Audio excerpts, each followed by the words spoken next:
د غزل مطلب ده چې اشنا مې وي تهمت په ما پورې شو،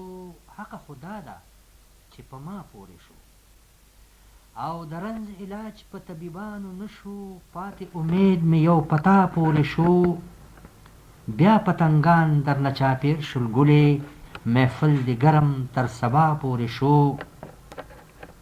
او په ګوټ شراب چې د کافر کړمه زه، په ګوټ شراب چې د کافر کړمه زه، ور د توبې ګنې مولا پورې شو، اول خو غم و د محشر را سره،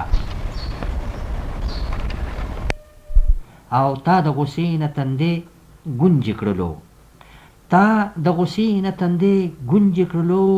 دلته پې نوم د یو ادا پورې شو.